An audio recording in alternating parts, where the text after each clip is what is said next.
And welcome into Juck on Bucks on a Wednesday. Appreciate you so much for joining me today. My buddy Chris Drew and myself are going to go through everything from coaching hires to Ryan Day to recruiting, quarterback battles, position battles, CJ Hicks, Arvell Reese, the whole nine, top to bottom, front to back, everything in between. Me and Chris, here we go. Let's get it. Back at it again. Juck and KD. How we doing, KD? Oh, dude, better now. We had like a little interesting off-air convo that I'm excited to bring to on-air because we're on similar pages per usual. All right, but I want to start off talking about Ryan Day. And obviously we both follow all of college football as a whole. I want to make sure this is not just my Ohio State fandom that has me feeling like this, because I always got to check that, right, when I'm trying to look at something objectively. But I've never been so confident with this man at the helm, and it's not just because he won a national championship. I think that we both thought that this program coming into the season was set up for long-term success, and look out if this guy can kick down the door and maybe get over what we thought were some mental issues. But in a year where we kind of saw him tighten up again against Michigan, he got through it. He kicked down the door in this same very year that we also saw that kind of mental hurdle that he seemed to have against Michigan show up. But he got through it in other big games. Right. And when we listened to him at the press conference Monday, I'm telling you, when I heard this, and I'm going to play it right here, like this just sounds like a different dude, man. You seem a little bit more relaxed. Yeah, I'm definitely more relaxed, Jeremy. I mean, to say I'm not as crazy. There's no question. Yeah, we're in a different place than we were a couple months ago. I mean, let's call it for what it is. Like that just seems like, okay, that was what it was, man. It was always that for me with him. What do you think? That was the quote I was going to bring up when you were talking about this conversation, because like the laugh, like the deep breath, like all that, it's like, okay, like now the pressure's off of him and he's free to just spread these wings freely and give us the most Ryan Day version of Ryan Day he can give us, because you've got the proverbial monkey off your back, or at least one of them. Like, you've won the Natty. So, like, at least nationally, and I've said this a couple times, I think sometimes Ryan Day cares more about his national perception than he does about his, like, Ohio State perception. And, like, nationally, less people care if you beat your rival. Right. More people care if you win a national title. Like, I mean, if he was beating his rival for all these years, nationally, they'd be saying, well, he still couldn't win the big one. Now that he's won the big one and he's almost got in the past for that Michigan loss, you can tell, like the bags under his eyes, 3 of the 4 have gone away. He's back down to just one bag under the eyes. Yeah. And we've seen, so like to your point about the national perception, like immediately that we're talking about a dude who was barely cracking people's top 10 list on these the coaches lists last year. He's immediately number 2 on everybody's list. Like it's right there. And it just seems like okay, that's the guy that can beat anybody anytime. And with the way the program's set up, man, I just feel so confident right now. That said, if you got to bet $100, even odds, forget the odds, even odds, $100 on one team as we enter this season right now to win it all, who's your money on? Who's your horse right now? I mean, it's really close. I'd probably go Texas, but I'd go Ohio State second, because like I trust this version of Ryan Day the most. Like, I trust the version of Ryan Day that I think had the like, oh, it clicked moment, paired with the version that feels like he's facing less pressure. And like, for me, it's hard to get the image out of the absolute boat race torching of Oregon. I think that was the most important game for his national perception. Like, on the way to win a national title, I think the most iconic game in that group was the absolute demolition of Oregon. For sure. And because of that, I have a lot of confidence in it moving forward. I'm totally with you. And even down to, I've got Texas in a coin flip over Ohio State right now. And so much of that, I mean, they lost a ton too. They're both in the 100s in returning production, but so much of that is just because I've got a certain amount of confidence in Arch. I've got a ton. And I I don't have that in the Ohio State quarterback situation yet, which we'll get to in a minute. But I want to talk a little more about Day. Is what we saw this offseason was him dealing with a Saban coaching poaching, right? Where he loses the OC, loses the DC, loses his offensive line coach, 3 of the most important guys on your staff. I love the Patricia hire. I know you love the Patricia hire. I feel like the Heartline thing is just an extension of Ryan Day. And what's really impressed me is the way they went about the offensive line, being able to get a sitting offensive coordinator to come coach your offensive line and tasking him with making this Ohio State offensive line not just great performing and great developing, but making the recruiting look like the rest of the program and giving them a blank check and saying, you bring in whoever you want. They go get Marcus Johnson, who was Purdue's offensive line coach. They go get Charlie Dickey, Oklahoma State's offensive line coach last year. And they bring in Austin Fields, one of his guys at Virginia Tech. And now you also got Tony Washington giving up his position room at UCLA to come be an analyst.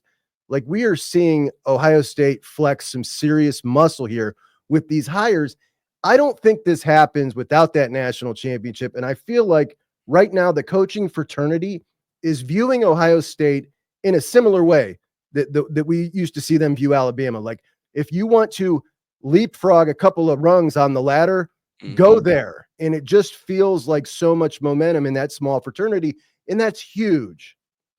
You see in an NBA when like a bunch of stars link up and win their first championship, and then all of a sudden all the vets flock there the next year. The guys that like take the veteran minimum because they want a piece of something. You see it in the NFL when Tom Brady went to, the Buccaneers, all these guys signed these veteran minimum deals because they just want to be a part of something. Like, this didn't happen at Michigan. This didn't happen even at LSU, because people viewed those years as maybe like the flash in the pan year. Coaches around the country took notice of this and view, okay, wait, this isn't a flash in the pan year. This isn't, LSU getting lucky with Joe Burrow in that group of three. Like, this isn't that. This is a potential dynasty, and I want a piece of this pie, because with Saban missing, there's like the store is ready to be cornered. And so like that, my first thought is whenever guys take demotions to come to Ohio State, it's like, oh yeah, like it's really real. And these people know that getting national title and Ohio State both on your resume at the same time means that I can set my family up for a long time afterwards. And also I know that naturally, if it's a graduation process, I want to be here and in the door when coaches leave and Ryan Day look at me like, okay, yeah, maybe you're ready for a full-time job. I think the fact that Ryan Day has shown that he's not afraid to promote from within. And then additionally, the way that other schools have poached nationally from Ohio State. I mean, being at Ohio State is the best place to be if you're a coach looking to set your life up for the next 10 to 15 years. It's a good feeling. It's a good time to be a Buckeye. I'm so impressed by it. Really happy that he brought in Nate Ebner, who obviously another Buckeye, another Tressel Buckeye. He's kind of developing his own coaching tree. We're watching it right now with Hartline, with Keenan Bailey, with Laurinaitis, with Billy Fessler. I wouldn't be surprised if Nate Ebner eventually becomes one of those guys too. And it's really, really an impressive thing to watch. These guys, the way they feel about him, it's just reverence, the way they talk about his football knowledge. And being such a young guy, like right now, just this snapshot of the program, I don't know that it's ever looked so bright looking forward. It, when you add in the playoff, the ability to slip up once or twice during the season and still be able to make it on a national level, like I just don't know that it's ever looked better.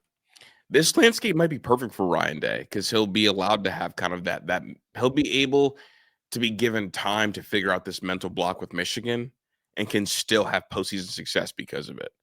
I think it's over, bro. I think the mental hurdle is over. You think it's done?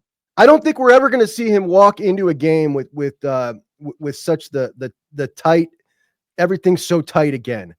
I just got to believe, looking at him now, winning the national championship, like he's going to walk into that just without so much tension, which has beaten him so many times in that game. And particularly last year, it was on full display. I mean, that was just a different guy on the sideline, his face, his mannerisms, everything about it.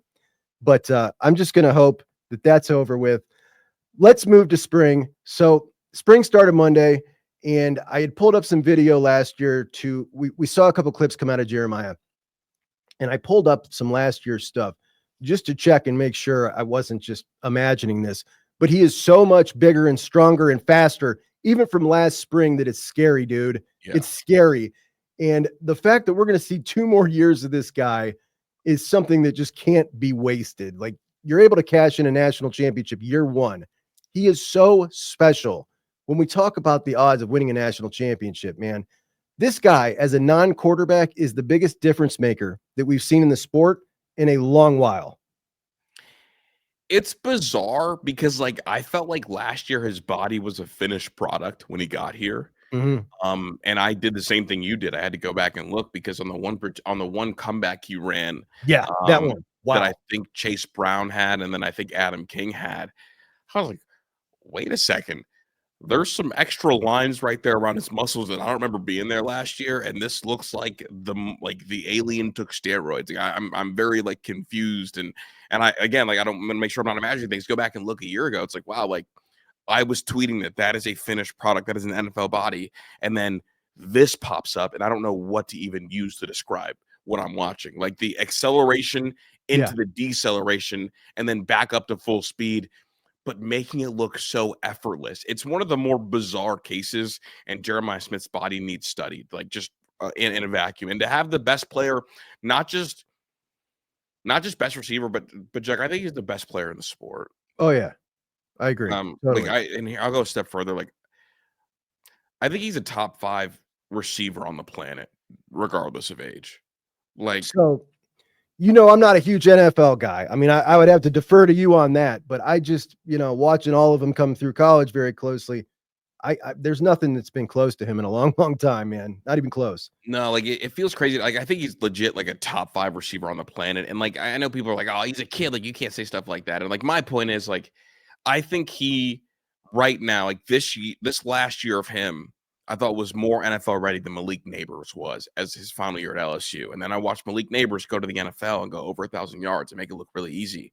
I think this version of Marv that we just watched is better than the final form of Marv we got to see at Ohio State.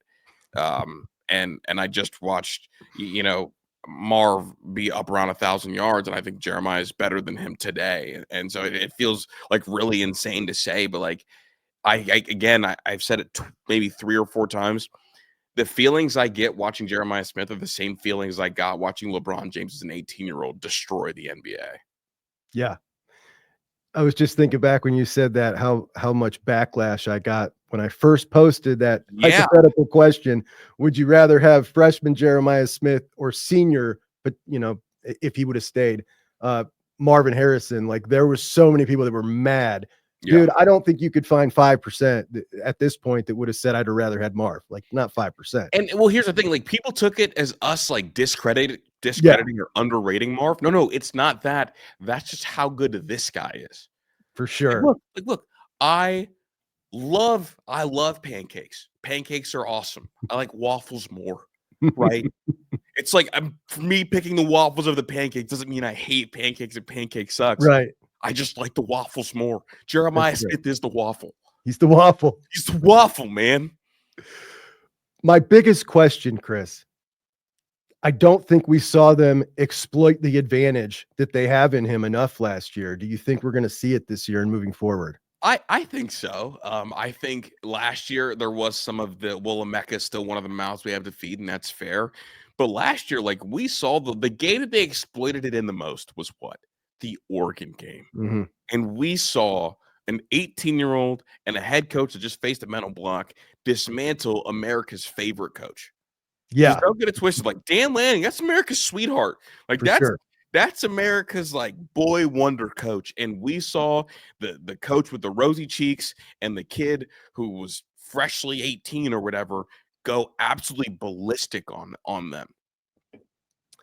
I have never been happier in my life to spend like the $8,000 to go out there and go to that game. It was expensive, but that's a memory I'll never forget. My gosh, was that a game? Rolling into these quarterbacks, I really like Julian Sam. I love his tools. I love his dedication to the craft. I love his pedigree. He wants to be a pro, and he has been for a long, long time. And you can see that in all the work that he's put in. I think he's eventually going to be a really good college quarterback.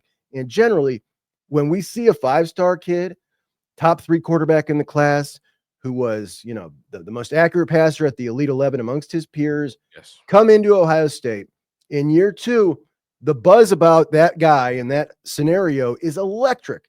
People's expectations through the moon. I don't feel that from a large portion of people when it comes to Julian Sayin. And I just don't understand why. And the only thing I can think of, like, obviously he's not shown us anything yet. He hasn't had an opportunity. But people just don't seem to have that faith in him because of his size. But he's not that small. It's got to be the baby face, bro. It's got to be. Bro, it's the fact that he looks like a middle schooler, I think makes it hard for people to get behind it, you know? Like, he looks so young. Like, a lot of these kids look like college kids. You're like, oh, yeah, like that. Like, they look young. But, like, I think Julian Sand might get carded till he turns 30. Yeah. Like, Yeah. that's how young he looks. And just like a pure baby face. And he's got a little bit narrower shoulders than I think previous quarterbacks that we've had too. So it makes him look even smaller. It's like when Bryce Young arrived to camp with the Panthers. It's like, who's this middle schooler rolling up? That was like, Honey, shocking. Who Shrunk the Quarterback? Yeah. Now, he's 6 foot at least. I think he's probably closer to 6'1", 6'1.5". I've seen that picture of him standing kind of next to Lincoln, who's a bigger athlete. It's pretty comparable. Yeah, pretty comparable. Like, he's not 5'9" or like 5'10", like some Michigan fans like to say. He's not that small. But I think it's like a perfect storm of his baby face. He had some of the what was that throws when he got in there, like when he threw the short hop against Tennessee. The Tennessee throw was like that. I get that a lot in the comments. Yeah. The Tennessee throw. Everybody, stressing about that one throw. And then the final part of the storm is, I think that no matter what, whoever came in before Tavian St. Clair wasn't going to get as much hype and as much love because Tavian is from Ohio. Homebred, yeah. Looks like Terrell Pryor. Sound like when you hear him speak, it like exudes confidence, bigger.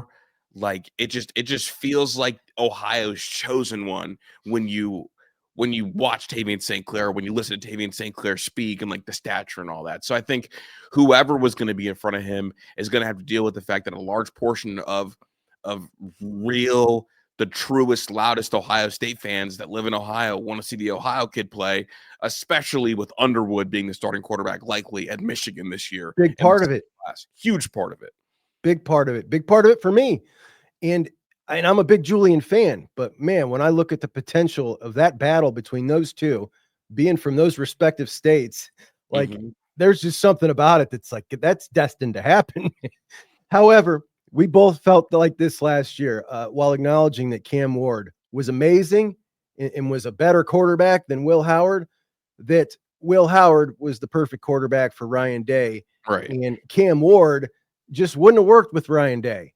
And when we look at a freshman quarterback, I kind of view that as the same, even though he may be an otherworldly talent or anybody, not just Tavian in this situation, but a freshman who's a playmaker is not going to have his system down. It's just not possible. He's going to have to go off script and make plays. And we've not seen him deal with that well. No, that's like the ultimate like stressor outer. It's like when basketball coaches watch Steph Curry play. It's like, no, yes. Like we'll take it. And I think the other part of it is, part of the fan base side of it is like, if Julian wins this job, which he likely will, it just makes way too much sense. It means you will have to wait for Tavian for 2 years. That's it, right? Like, what if that happens and then Tavian comes in and blows up year 3, and now you only got him 1 year? He's off to the NFL. Like, that would be devastating. That's hard to deal with. It's a hard pill to swallow, that like it's likely that Julian Sand is the quarterback for at least the next 2 years. Or if he doesn't go to the league, then all of a sudden, do you ever see Tavian at Ohio State?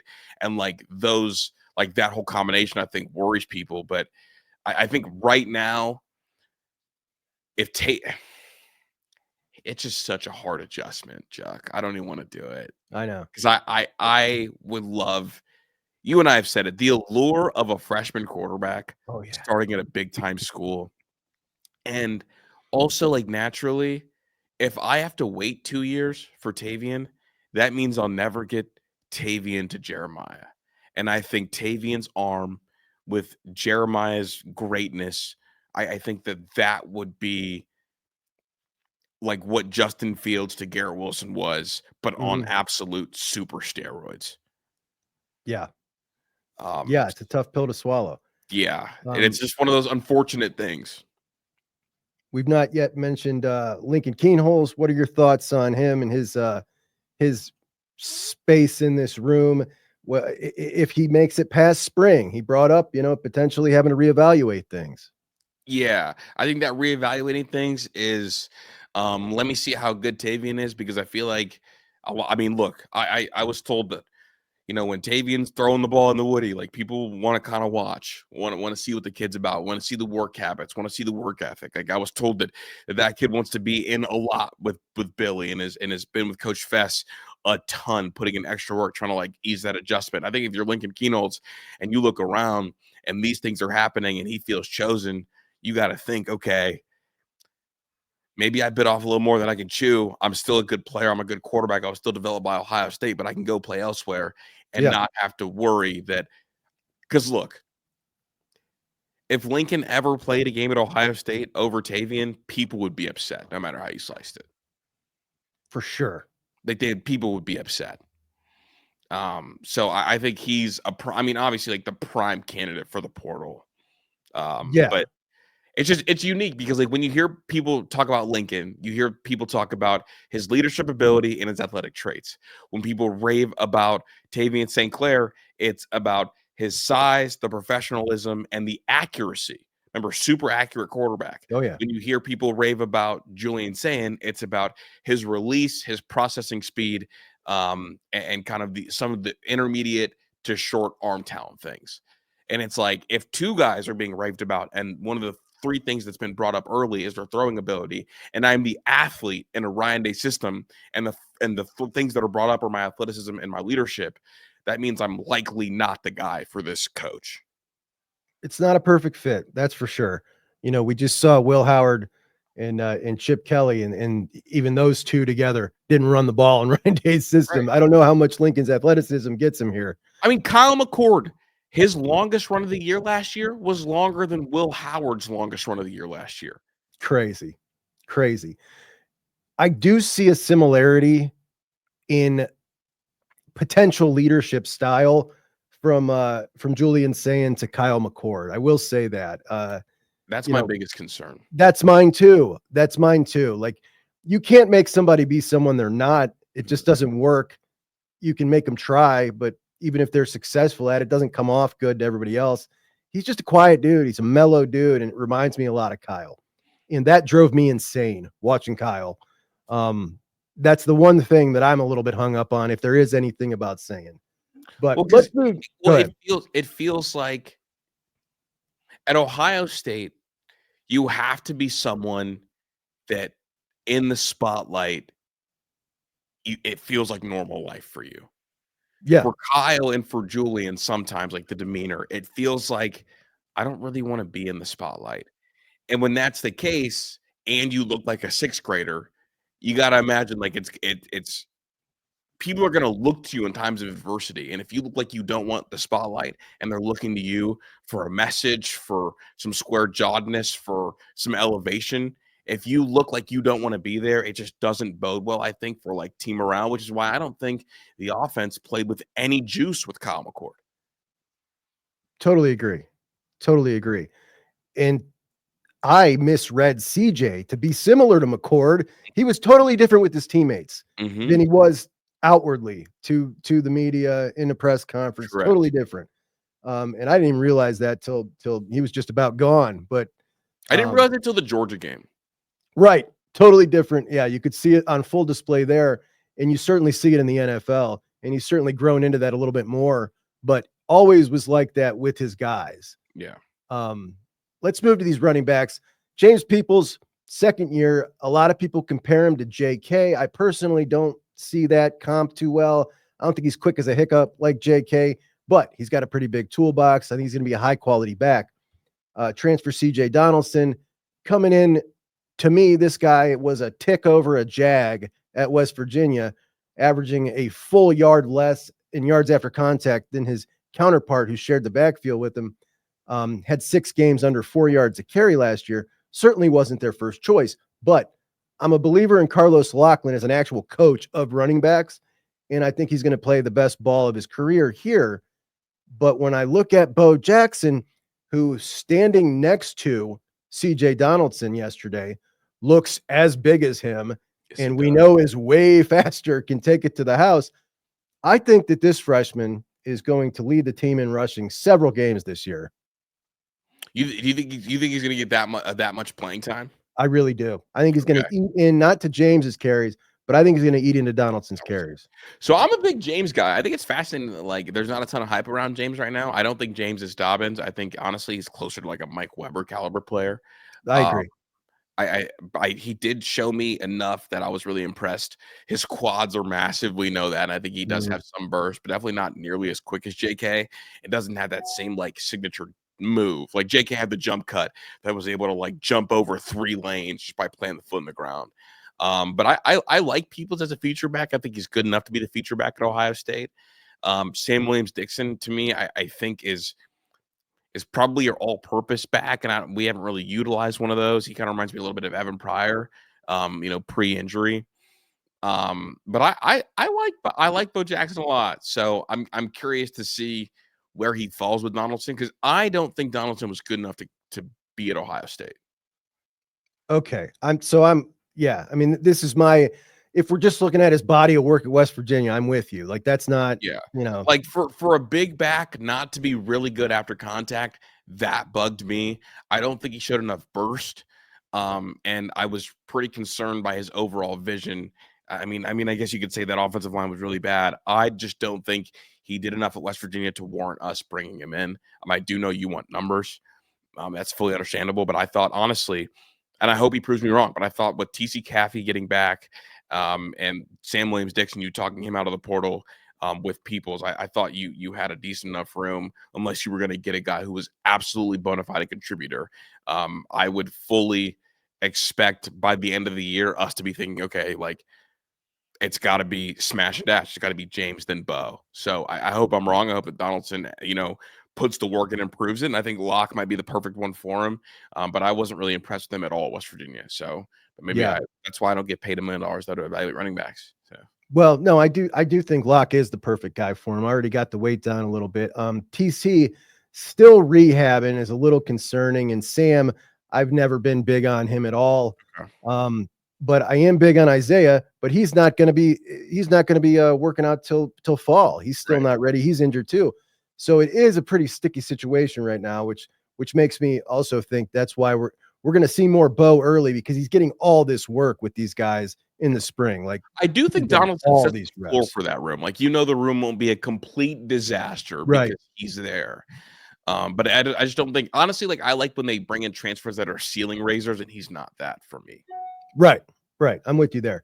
When we look at tight end, I think that, I had a real side eye about the Keenan Bailey getting his own room, having never, been a tight end or coached a room, gets the tight end room and is slowly kind of won me over. And I think he's just about the perfect modern day position coach, the way he orchestrated and told that story about how they brought in Max Clair and how he was able to keep his room intact and almost like embracing that. Pretty damn impressive, man. Pretty damn impressive. But when we look at Max Clair, we both have big expectations for this guy. When we look at Jelani, like, this was supposed to be him in year 3, what Max is about to be. What do you think about that? Well, it just makes you wonder. Like, he's obviously done like a good job, like, recruiting and keeping a room intact. But like, I would like to see you develop one of your own. And like, the guy that had a chance to be like your signature, like, star potential tight end, we're still kind of saying the same things we said about him on the way in. Is like, he's got potential. And it's like, that kind of bugs me when you're talking about a guy that's a junior. Now, is all that on Coach Key? No. Is some of that on Jelani Thurman? Yeah. But at the same time, it's like, okay, we know you can recruit, but show us why you're the best tight end coach in America. And I honestly think that Thurman has to leave Kazmarek at some point, or at least chew away at some of his snaps this year. Or you start looking around thinking, okay, like, maybe Jelani's a bust. And like, if he's a bust, we got to evaluate why. Because the kid's a freak, man. Like, the kid's an absolute freak show, a unit. Like, we've seen in moments him look long, fast. Like, every time we throw him the ball, it's an adventure. Like, I feel like he's still bobbling that one ball. That thing bobbled for like 25 minutes. But he's just a guy that you feel like, if you can develop him, all of a sudden, all the freak tight ends all over high school football think, oh, shoot, let me double take a Coach Key. Yeah. And I think that's why his development was really important for kind of the continued evolution of that position. And honestly, like I want to feel good about Demarion Witten, whether he ends up as a receiver or a tight end. I would feel better about his outlook and his potential future if Coach Key showed me, okay, I can develop these freak shows, these like long, tight end receiver hybrids. So that's kind of my stance on Coach Key. But I do think Clair should be the favorite for the Mackey Award. And like when you look at guys who are first year starting quarterbacks, their best friends are always slot receivers and tight ends. And I think Ohio State's going to have a really damn good slot receiver. I think they're going to have a really, really good tight end in Brandon Inniss and Clair. And that could end up making the starting quarterback's job a lot easier, especially if it's a guy that is coming from Bell Fountain that might need some easy access throws early. Demarion Witten is kind of like the forgotten stud of the class of 2024. Yeah. Not really talked about, comes in, tight end, but never even enters the room in with the wide receivers. And I feel like I always kind of leave him off lists when I'm talking about guys. But let's talk about another Glenville guy. We were talking for a while about who do we think is going to push Lorenzo Styles at nickel. Yeah. Day one, it was our dude, your dude. You've been really high on him forever, Bryce West, another Glenville guy. I didn't expect that. Bryce only about 5'9", 5'10", didn't seem to me like a guy who would be a natural fit there. But he's physical. He's 195 pounds, so he's he weighs as much as Jalen McClain right now. What are your thoughts on him there? I mean, he is the thing about Bryce West is he's gone through the Ted Ginn senior school of we're going to turn you into a dog. And he was asked to do absolutely everything over there at Glenville. He was coached so hard. Honestly, like, and kids kind of from that area play with a little bit of extra edge. It's like the same way. I mean, I know Denzel Ward didn't go to school there, but Denzel Ward hit bigger than he was. He played more physical than he was. And he had a little bit extra, and it's like hard to kind of quantify what that little bit extra is. But whatever, Denzel Ward had, whatever Marshawn Lattimore had, whatever Damon Arnett had in terms of like extra, like physicality that kind of outweighs your weight class. Bryce West has that. Now, I think naturally he's more of an outside corner, but he's a guy that I know for a fact wants to get on the field and feels like he's good enough to get on the field right now. And if that spot is at that nickel spot, I mean, Senior told me that's a future NFL player, and that's a guy that doesn't say that. I mean, if a player, I mean, he's told me several players on his team that suck, that aren't very good, but he was very blunt with me about Bryce West, and to start off like at that nickel spot, I could see it working. Now I like bigger nickels, yeah, but if he is physical enough, especially in run fit, I could absolutely see it working.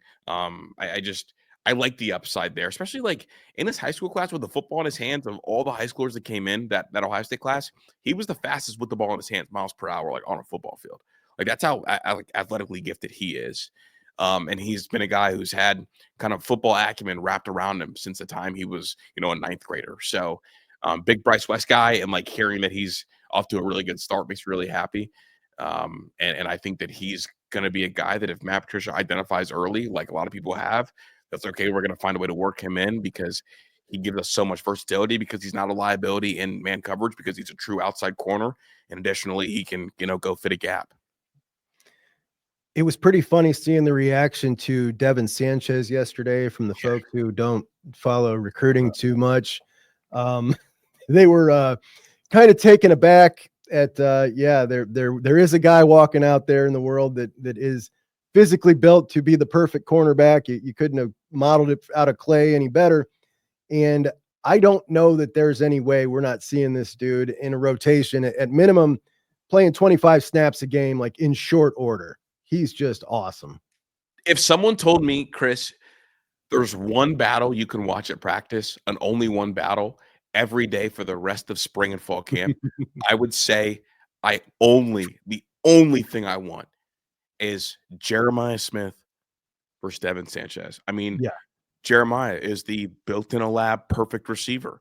It looks like, at least physically, Devin Sanchez is the built out of a lab perfect corner. I don't know how they both ended up on the same field at the same time here in Columbus, Ohio, because, one's from Texas, one's from Florida, but great job. And I feel like, when Goku fights Vegeta, all the explosions it causes all over the map, it's like, I'm ready for that when those two play each other. And honestly, like, how good for Devin Sanchez? Like, the best receiver you will face maybe in your entire Good point. career, Yeah. college and professional, is going to be Jeremiah Smith. Yep. What No an doubt. opportunity for him. Like when iron sharpens iron, what does diamond sharpen? Because that's what we're talking about at this level. Let's look at these backers, and I swear I didn't do this on purpose, but another Glenville guy, obviously. A Arvell lot of Reed. Glenville love on this team, man. A lot of Yeah. Glenville, you know. Yeah, it's back in a big way, and I think that Arvell this year is going to just break out on the national scene in a big way, and I think he's going to be first team All Big Ten. I think he might be a butt kiss finalist. I think he's going to lead the team in tackles, and I also think that he is the dude that Matt Patricia is going to weaponize. I think we're going to see him in a lot of different ways. He closes space faster than anybody else. He's more violent. He's more sure tackler. I'm so excited for what we're going to see out of him this year. When we look at that backer room as a whole, Arvell next to Sonny, behind them currently, Peyton Pierce and Garrett Stover.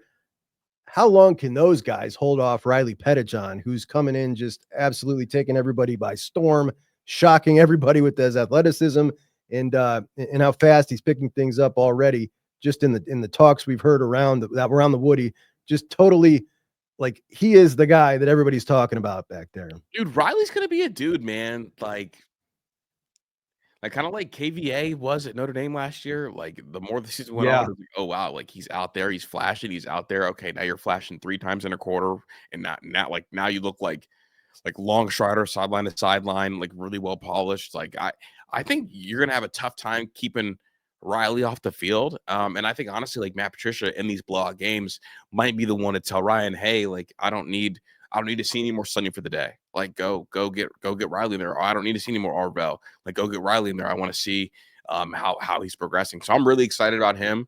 But on Arvell Reese, he's supposed to be a sophomore, I believe. Yeah. So he got there early. Doesn't get talked about. I had a take a couple years ago that people laughed me off the plan, and I said, do not be surprised if Arvell Reese ends up having a better career than Sammy Brown. That's how high I am on Arvell Reese.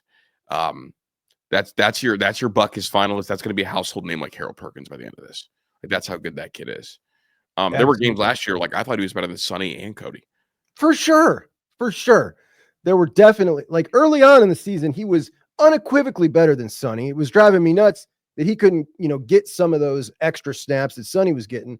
And everybody saw Sonny improve, and then we're trying to like rub my face in it. Like, no. If Arvell got that same amount of love and those same amount of snaps, he'd have improved at the same clip. Like, no doubt about it. And we're going to see it this year. Not that I don't love Sonny. I'm just saying, like, Arvell could have gotten some of that love too.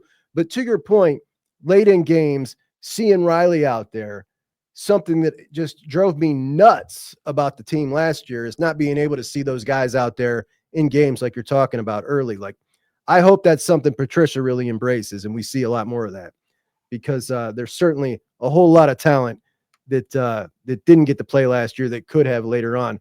And I really want to see Jarquez Carter on the defensive line. Let's move to that defensive line. Wait, I got a quick nugget for Go you ahead. about Reese. I talk to a lot of parents. I'm around a lot of parents. So crazy. One of the things kind of going around like the parent circles was like parents of other linebackers. I hope he keeps growing so that he moves the defensive line room. And like parents on the other side, like I hope he stops growing so that he stays in the linebacker room, because no matter where he is, he's going to be starting over whoever. So that's how Arvell Reese is viewed amongst those people. That's a great story, and a big personality too. Yeah, the dude's awesome. So on the defensive line, you got Caden McDonald and you got Edric Houston in the middle. And I am really high on both of those dudes. I think they're total dudes, right? It's after them, man. Like, losing Hero didn't appear at first to be so big, but Jason Moore, 6'6", 300 pounds in year 3, I would have expected to be really pushing. And he wasn't with the twos yesterday. It was Ty Malone. It was Will Smith Jr. Neither of those guys have a really high ceiling, in my opinion. And I think that Edric and K-Mac really need a third guy to be pushing. What's it going to take to wake this guy Jason Moore up, man? We need to see this dude. Yeah, I really like Jason Moore's potential, like as a basketball player. You know, from the Matha, you know, Yeah. 6'7". Like you think that okay, like this is the guy built out of a lab. Have you seen all the rumors that Hero Canoe was in Columbus? I saw the pictures. What's going on with that? Dude, I don't know. I've been trying to get more info on it, but like everyone talking about like why is Hero Canoe still in Columbus? It's like one of those weird things because like you're talking about D tackle depth, and it's like So, for those not familiar, Hero Canoe, there's a picture floating around of him not at the Woody, but at the student facility where they work out, the yeah. RHAC, and he's in his team issued gear, and it looks like he's about to do some Romanian deadlifts, and just somebody snuck a couple pictures. So, are we sure that those are current pictures? I mean, people, it's funny because it's like not only that, but people are saying, like, why did I just see Hero Canoe in Columbus? Now, it could be people Okay, trolling, but it's like one of those fascinating things. Like, it's just like it's just such a random thing to lie about, right. right? Because it's like, why wouldn't you get an old picture of just Devin Brown walking around outside? Like, that would probably do more numbers. Like, the fact that it's like, I think Hero Canoe, it's like, oh, All right, I'm gonna have to dig in more on this. Well, we got to dig into some Texas pictures from practice there and see if we can spot him in those. yeah, I'm gonna make a couple calls after we get off. But on the defensive line front, I it's funny because like I think I fall victim to the recruiting stuff a little bit. I think that even though Jason Moore is running with the threes, I guess right now, like I wouldn't mind seeing him just to see what he can do out there. Because like that much size, that much length, and a former basketball player, you would think that he can contribute in some form or fashion. If anything, just like a guy that plugs things up and like eats up double teams. Yeah, 40 career snaps. That's all we've seen. So we've not really seen him have a shot. Larry said, he's had the talk with him. This is your year, and he just needs to play more. But I certainly would have expected. I'm not, trying to take too much out of it away Yeah. from day one, but I certainly would have expected he'd be the guy. Like, okay, we're putting him in right after these two. Well, and once the Um, pads are on, you want to hear chatter with him. Yeah, yeah. When we look at the end, Kenyatta comes in with all the pedigree, the perfect frame, the perfect build for the modern day defensive end. And last year, towards the end of the year, he starts eating in to some more snaps. He took him away from Mitchell Melton, Yeah. took some away from Caden Curry, and he played really, really good down the stretch. I got a lot of confidence in him this year. I think we're going to see a great season out of him. On the other side, you got Caden Curry. Logan George comes in out of the FCS. There's a lot of people talking about Caden Curry, who you love and say a man who eats raw meat. That's your kind of guy. Yeah. And how are you feeling about him being a 3-down guy? There's a lot of people all of a sudden are saying they're concerned about that. Well, I think people are saying they're concerned about that because like Ryan Day's comments about like they need to attack defensive end in the portal, and they think to themselves, okay, like Kenyatta Jackson looks and feels the part, looks like he was again another guy built in a lab. With Caden Curry, man, I can't explain why he's so good or why things happen, Right. but he eats raw meat, and then when he goes into games, bad things just happen for the offense, and he's just always around it. Love it. It's like he's like the toddler. Like you come down, you hear a crashing noise, you come downstairs, and just a toddler's there, and there's like a whole bunch of stuff on the floor. It's like wreaked havoc. It's like, what did you do? Nothing. It's like, well, you did something. Like I can't explain why, but whenever Caden Curry's in the game, bad stuff happens for the offense. Weird, chaotic stuff happens for the offense, and he's always right next to it or in the middle of it. I mean, even during special teams, like it feels like whenever like a big special teams moment happened for Ohio State, Caden Curry was in the middle of it. Yeah. Yeah. In special teams, the guy's a special teams monster to boot. Yeah. Guys on coverage teams, like he's just a great athlete. Not so big. I think he's probably a little overlisted to what he actually is, but he just gets it done. I And think he's like 6'1", but like your ultimate like Patrick Beverly player. Like again, like 6'1", really high motor. I think he's a really strong kid. Like I don't have any testing numbers to back that up, but when you watch him, like guys' heads kind of get shocked and jolted when he like heavy hands. But I think naturally they're worried because I mean, if you're the D line coach and you walk in and you see Caden Curry, 5'5", and you see like 6'11" Kenyatta Jackson, you're like, I would like 2 of that one instead of that. yeah, well, it looks like they brought like Logan George resembles him physically a whole lot. His game kind of looks a lot like him in the FCS. Yeah. I'm feeling pretty confident when they asked Larry about how he's going to translate. He kind of chuckled about it and, we know Larry can identify a player ready to go. So that gives me a little hope there. It's CJ Hicks is where I'm like, I'm at the point where the dude's got to show me before I believe anything about him. Like, I got to see it. I got one more year in me. I got one more in me, okay. Juck. Let me hear it. Sell me on it. Sell me on it, KD. Dude, I just think like him as a pass rusher, like when they just asked him to go pin back his ears and go get the quarterback, he did a pretty decent job. I mean, in those first 4 games when he was just blitzing, he had the highest blitz grade of anybody on the team. And like Penn State laid the mold out for you. I'm trying, Juck. It's so hard. It's so hard because linebacker just felt like too much for him, right? Too much information. Yeah, because sure. like physically, like he's really fast. Like we think he can really hit. Like he's explosive. I'll push back on that a little bit. I mean, like I've seen this guy get dragged by a quarterback. You know what I mean? Like I don't think he's a great tackler. I don't think he is innately physical. I don't think he loves to bring it. Like I'll be straight up. Looks so I'm like watching Tarzan film. plays like Jane. Well, I mean, you could say that, but I was watching film, Zach's coach's room last year and just keying in on him for like 3 straight games early on, trying to figure out what it is about him that he's not getting. And there's just a whole lot of patty cake going on, man. He just doesn't seem that physical. He doesn't seem to love it. Doesn't love that contact aspect of it. And Larry's talking about making him a complete defensive end. He's got to tackle. He's got to set the edge. And I just don't know that he's able to do that. Can he do something in a package? Can he be a specialized piece?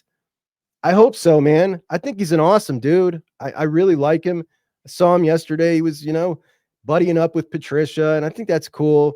I'm really rooting for him. I'm not getting tricked again. Like, I'm going to have to see it this time. Like, brother, I'm tricked.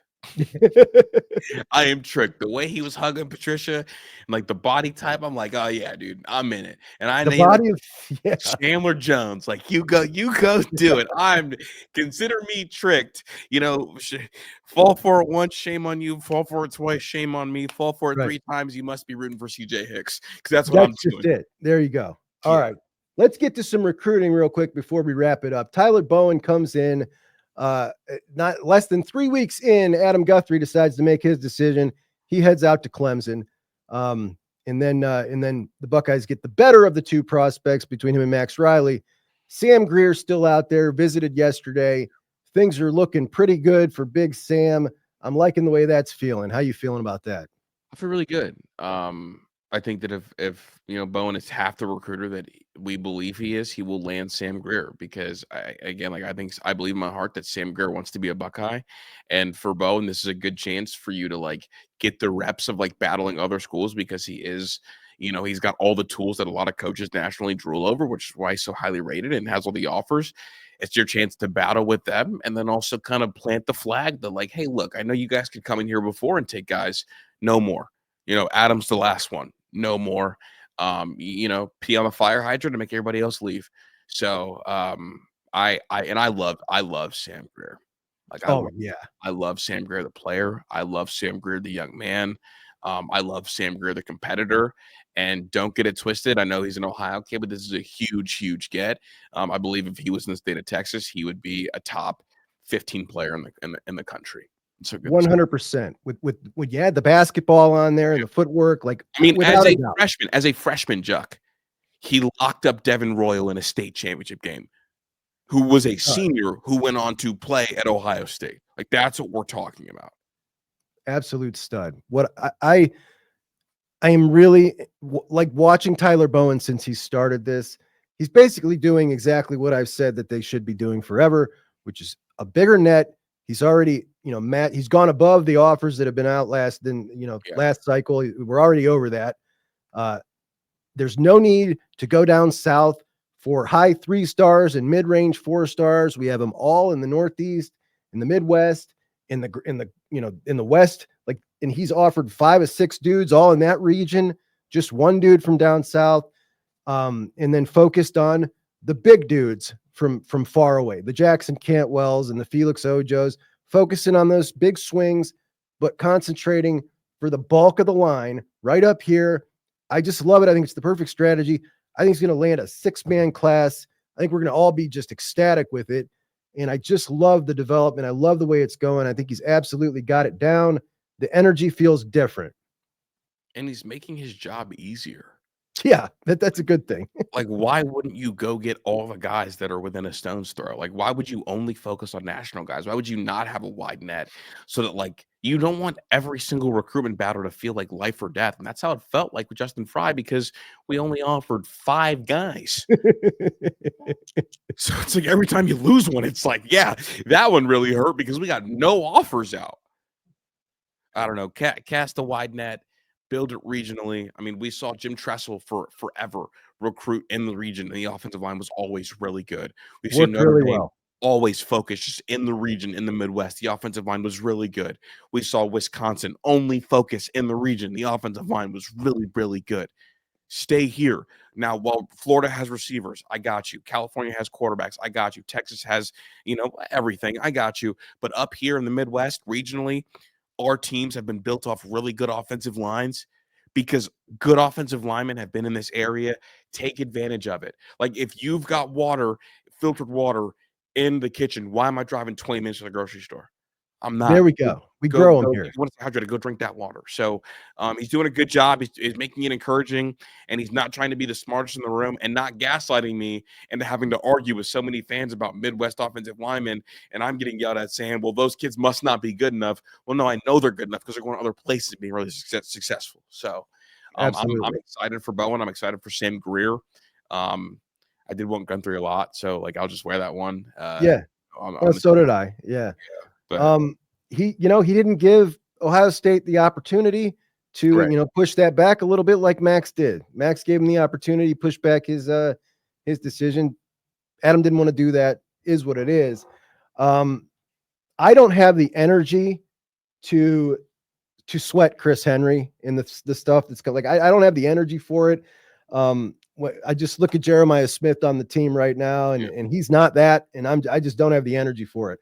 I'm not even going to sweat it. I'm not even going to stress about it. Everybody wants to talk about it. It's not something I even want to get into. There are going to be 75 articles written from now until signing day about Chris Henry Jr. flipping to Oregon. Yeah. So get ready. Just brace yourself and try not to jump off the wagon every time you see one. Try not to make it sound like the kid's being a drama queen when in reality these recruiting sites write it up a little bit extra. Just relax. Yeah. Let whatever happen. So no, but people, I'm telling you, that's going to be the number one clicked article. Flip watch some Oregon writer. Probably the number one story amongst Ohio State folks following recruiting. Rock Hill and the announcement that comes out, the official visits last week. Ohio State not on there. We know he's been to Ohio State a dozen times or more, and is very much still heavily involved with Ohio State. I don't like the way I am seeing this spun in the media by some who follow recruiting as if there's some big change has happened, whether it be from Fast 7 in Houston, who he's playing 7-on-7 ball with, or Trey McNutt has opened his eyes and is trying to get him to leave the state. None of this is happening. I don't like it. I think it's trying to kind of vilify him, which pisses me off. None of that's not what's happening. Alabama, Oregon, all these other schools have been involved in his recruitment for over a year now, as has Ohio State. There's nothing new here. And it's irking me a little bit, man. Whenever they vilify a kid from Akron, I definitely feel a type of way about it, because I know that a lot of these things are just fabricated stories that people on Twitter start or people on message boards start. And they end up catching fire and kind of being the thing that is stuck with them for a long time. This is not that. This is a kid from Akron, Ohio, who is the best athlete in the entire country. He needs to be recruited as one, period. And if anybody ever brings that, what did I see? Something about his dad wants him to go to Bama. That's horse shit. Was one of the spins that have been floated out there, and I've corrected it 3 times, and I just don't have the energy for it anymore. I hadn't heard that, though. I did talk to his dad today. Probably talk to him twice a week, but yeah, that's not a thing. If anybody thought that was a thing, that's clearly not a thing. His dad, grew up with Nate Clements, was his dude. This family's related to John Hicks. Like, this is a Buckeye family. If he ends up somewhere else, it's because that's the place that made him feel the most at home and the most prioritized. So like fans, like Ohio State fans do this thing where like when a kid from Ohio like starts flirting with other schools, they almost like paint the picture like the kid's a weirdo. And I don't like that. And that's what I feel like is already happening with Rock. I'm feeling the same, man. And I don't know if I'm too close to it. Like being from Akron and like talking to people who like cover Hoban and like cover like all the schools like in this area, I feel like I will get emotional when people try to make Rock Hill sound like he's a weird kid. Yeah. At any rate, I think he ends up at Ohio State when it's all said and done. And if he doesn't, whose fault is it? It's the Buckeyes' fault if he doesn't end up at Ohio State. Correct. They didn't make him feel the way he needed to be made to feel, and they had the leg up. They had the huge advantage going in. So if it doesn't happen, they're at fault, in my opinion. That's like what when kids say, like when I talk to people and like parents and everything say, like, I feel like if my kid wasn't in Ohio, he'd be recruited a lot more by Ohio State. And it's like, that's supposed to be a little backwards? I just want to make sure that everybody is aware of that. Like, that's what's going on right now. There's one of two things happening here. When we look at, the most recent rash of guys leaving the state. Now, we know they have more options. We know that they're more likely to leave, but it's one of two things. Either they're not really prioritizing the guys in the way they say they are, or they haven't adjusted. They haven't adjusted the way that you need to adjust. All right, my man. Anything else about spring? Anything you're looking forward to today's practice? I think I kind of laid everything out there, everything that I've got so far. I think we hit it all. It's been great catching up with you, my man. We will do it again soon. I appreciate you so much for coming on here at Juck on Bucks. Wait.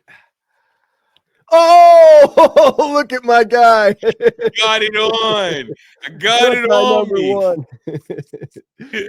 Thanks, brother. I'll talk to you soon. Yeah, I'll talk to you. All right, later, bro. And thank you so much to my buddy KD for joining me today. Thank you so much to you for watching. If you could, please like the video on the way out. Subscribe to the channel if you're not already subscribed. Appreciate you guys so much, and I'll talk to you soon. Juck on Bucks out.